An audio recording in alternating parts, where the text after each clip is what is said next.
The sun crept over the horizon, casting long shadows over a bustling construction site where workers were building a 30-story high-rise. The site was alive with activity, the hum of heavy machinery, the clatter of tools, and the shouted instructions of foremen directing their crews.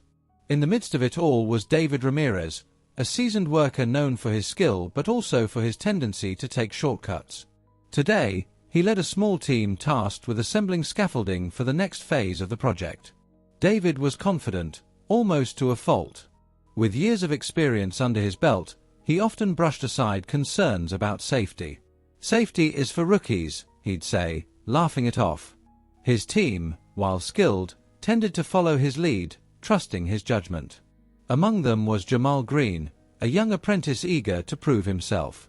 Jamal looked up to David, impressed by his apparent mastery of the job, though he occasionally questioned some of his methods. Elijah Brooks, the site supervisor, was making his rounds, clipboard in hand. He was meticulous about safety, often seen double-checking equipment and reminding workers to adhere to protocols.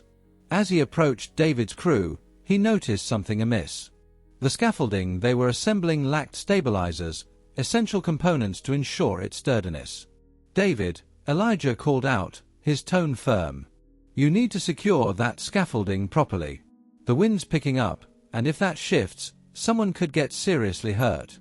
David turned to Elijah, a dismissive grin on his face. "Relax, boss.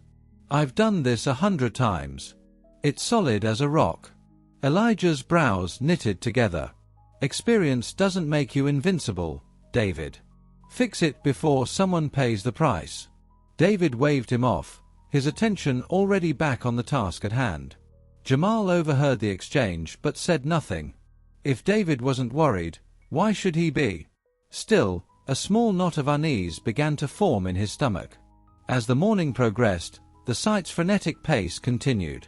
The camera panned across the area, capturing a mix of proper and improper safety practices. Some workers wore their helmets correctly, while others let them dangle uselessly around their necks. Sparks flew from welding equipment as forklifts maneuvered pallets of materials through narrow spaces. The environment was loud, chaotic, and fraught with potential hazards. Elijah decided to hold a brief safety meeting during the workers' mid-morning break. Gathering everyone together, he stressed the importance of following safety protocols, especially regarding scaffolding and harness usage.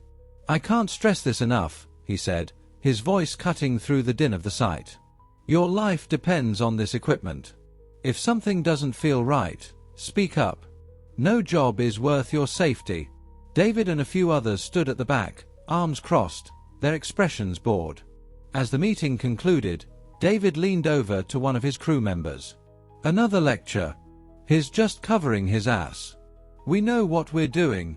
The sky began to darken by early afternoon, storm clouds gathering ominously. The wind picked up, whistling through the half-built structure and making loose tarps flap noisily. Workers on the ground started securing their tools, sensing the change in weather. Elijah approached David again. "We should pause work on the scaffolding until this passes. The wind is too unpredictable." David chuckled, climbing onto the unstable structure. "We're behind schedule, Elijah. A little wind won't kill us." Jamal watched nervously as David moved higher, balancing on the thin metal bars without a harness. He hesitated before following, his own harness loosely fastened. Below, a worker shouted, "Hey! That wind is picking up fast. We should wait it out." David waved dismissively. "We don't stop for a little breeze. Keep moving." Suddenly, a loud cracking noise echoed through the site. Workers froze, their eyes snapping upward. The scaffolding began to sway, the missing stabilizers unable to counteract the force of the wind. Elijah's voice rang out, sharp and urgent. "David! Get down! The scaffolding is shifting." David turned to respond, but before he could speak, a metal joint snapped with a deafening crack. A strong gust of wind tilted the entire structure. Jamal screamed as he lost his balance, the scaffolding buckling beneath him. Workers on the ground scattered, shouting warnings. "It's coming down! Get back!" David, realizing too late that he wasn't wearing his harness, tried to grab onto a ledge. His hand slipped, and he plummeted downward, hitting steel beams on his way to the concrete below. Jamal, however, was saved by his harness, left dangling midair, terrified but unharmed. The site erupted into chaos.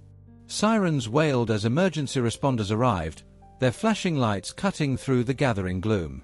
Paramedics knelt beside David, who groaned in pain, his leg badly broken and his arm dislocated. Jamal was carefully lowered from his harness, his hands shaking as he gripped the safety line. The site was immediately shut down, and investigators arrived to assess the scene. News crews gathered outside the perimeter, reporting on the accident that could have been prevented. Elijah stood over David, his expression a mix of frustration and sadness.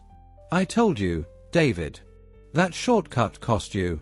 David grimaced, his face pale from pain. "I should have listened," he admitted, his voice barely a whisper.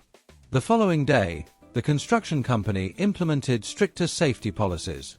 Mandatory daily checks were introduced, and a zero-tolerance policy was enacted for workers who ignored protocols. A large safety sign was erected at the entrance to the site, reading, "No job is so urgent that it cannot be done safely." A company-wide safety meeting was held, where Elijah addressed the workers. "We're not just building structures," he said, his voice heavy with emotion. "We're protecting lives. Safety isn't optional. It's the foundation of everything we do." Jamal, still shaken but determined to learn from the experience, approached a new apprentice later that day. "Always secure your harness," he said, his tone serious. David thought he was invincible. Now look at him. The final scene rewinds to the moment before the accident, offering an alternate scenario. This time, David listens to Elijah's warning, securing the scaffolding properly. The wind picks up, but the structure holds firm. Workers continue safely, and the day ends without incident. Every moment matters. Every choice counts. Stay informed, stay prepared, and most importantly, stay safe. Hit like if you learned something new, subscribe for more safety insights, and turn on notifications so you never miss a life-saving tip. This is Prime Shield, shielding lives, one story at a time.